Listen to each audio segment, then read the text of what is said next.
Hey, welcome back, friends, to episode 4 of my Road to Comp Cape. I'm just doing a little bit of AFKing on these Slayer skill training dummies. I had about 11 of them set up in my bank, so I figured I should just start using them while I'm doing some editing and stuff like that.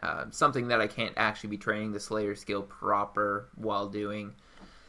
I am going to be doing mostly questing this episode. If you can see from my quest list, I'm getting down to the nitty gritty. The only one that I'm a little bit concerned about is Curse of the Blackstone. I may end up having to get a duo or a trio partner in order to actually complete all of the bosses, because I need to do the bosses anyway for the Reaper titles. So let's go ahead and get right into questing. First quest down, Evil Dave's Big Day Out.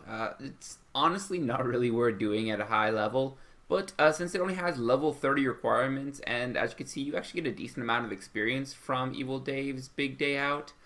This is an extremely good quest to do early level, but seeing as how I don't actually need the experience, not really that big of a boon for me. And another quest completed, the Grim Tales completed. This is my 400th quest point that I believe means I can have another ban on my Slayer tasks, possibly. I'm not sure if they actually added anything for the 400th quest point or if that's capped at like 300, 350 or not. We'll have to look that up. But a little bit of experience, a quest point, and apparently Rupert's Dwarven Helmet. All in all, mainly just for the treasure hunter keys. 2 more quests done, completed the Fur and Seek as well as the Rag and Bones Man quest. I do want to show you my quest log because there's only 2 things in the quest log. Dimension of Disaster is just a replay of Dimension of Disaster, so I already completed that as I already mentioned in last episode. And Curse of the Blackstone. This is 2019 quest with the elite raids for dungeon raiding. Not really sure what my plan is here. I do plan on finishing out the quest, but they do give you a 10% reduction to the elite dungeons.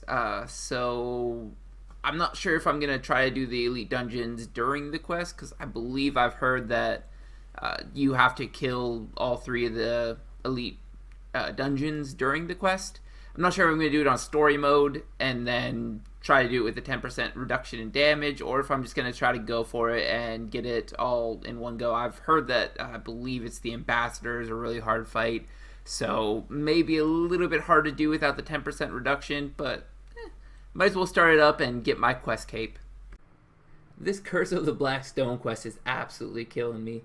I did just complete Elite Dungeon 1. I did have to go to story mode. I spent like 3 to 4 hours trying to get story mode done. And as you can see from my comp requirements right here, I did manage to kill the Sanctum Guardian solo.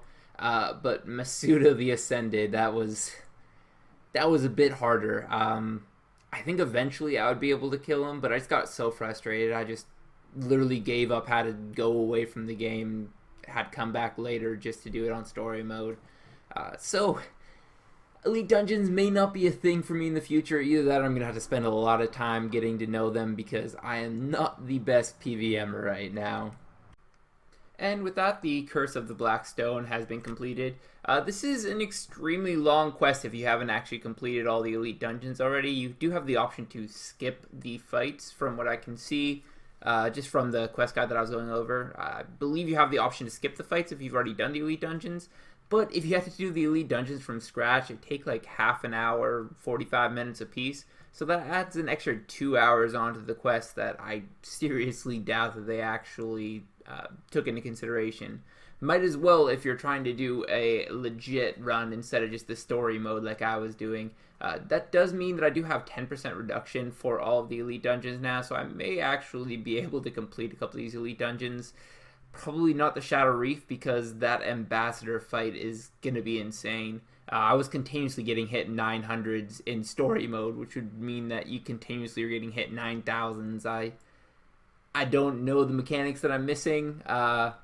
Doesn't seem like there was anything obvious that I was missing, but I'm sure there was a couple of things that I wasn't doing that I probably had to do, and I probably had to DPS a little bit harder. All in all, though, this should be my last quest. As you can see, Dimension of Disaster is the only one left over, so let's go ahead and figure out where to get the quest cape from.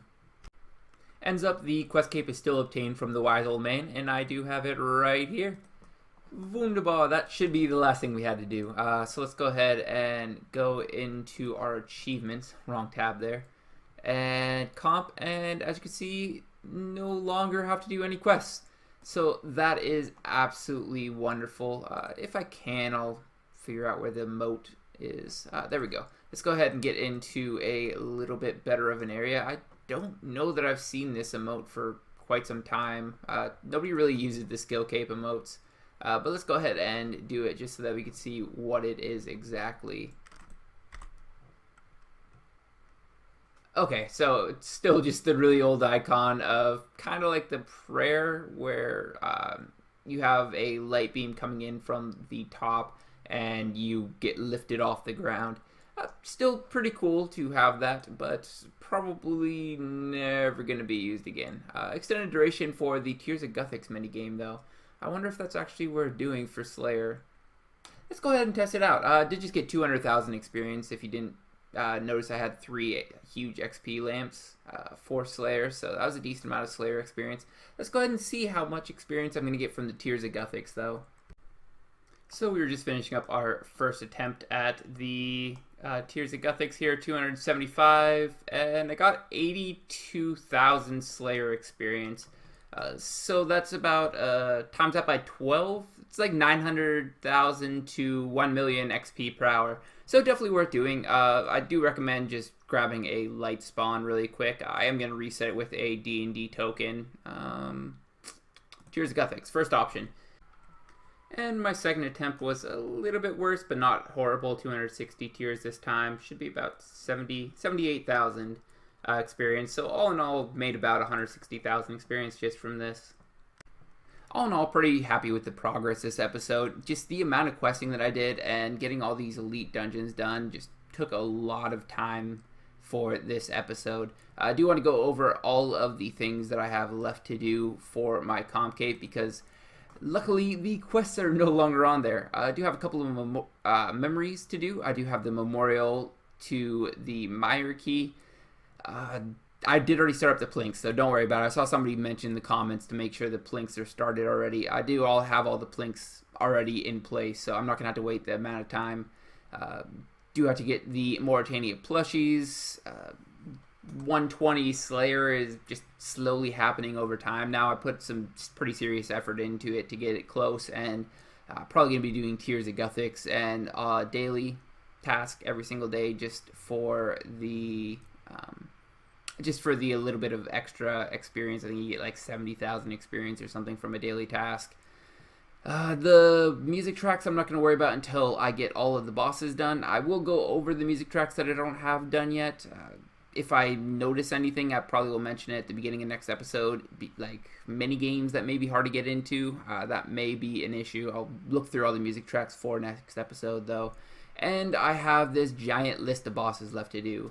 The majority of them are not going to be an issue. Stuff like Nex, I can just go to a Nex mass. I'm pretty sure I could figure out a way of duo or trioing it, but might as well just go to a mass, get the kill count. That's all I really need, the 1 kill count. I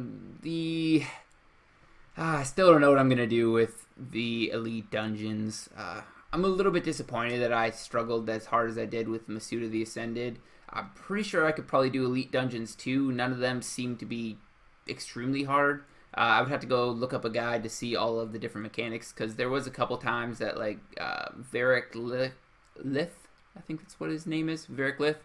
He did hit me for like 900s, which would be 9,000s, but it seemed pretty easily avoidable, just figuring out how the mechanic works. The Ambassador, I literally have no idea how I'm going to kill, though. The pure damage that he was dealing, it was actually going more damage than I could soul split back. I had to actually eat during the Ambassador, so it's going to be a hard fight. Probably going to need a trio and have 2 people extremely carry me through that fight. The majority of these are all massable, though. The other couple that are going to be a potential issue are going to be Solek, Next Angel of Death, and potentially Telos. I have a feeling that I should be able to do Telos on 0% Enrage, or whatever the mechanic is for Telos. I've never actually done Telos. assuming it's not too hard at the lowest level, I should be able to finish that up. Next Angel of Death and Solak, though, I'm going to need to get a team that is actually decent and is willing to carry my butt. On all, though, not horrible, and realistically, I may even be able to, like, buy a kill count for a couple of these bosses if I have to. But I do want to actually learn all the bosses at some point in the future anyway, so might as well take this as an excuse to learn a couple of bosses.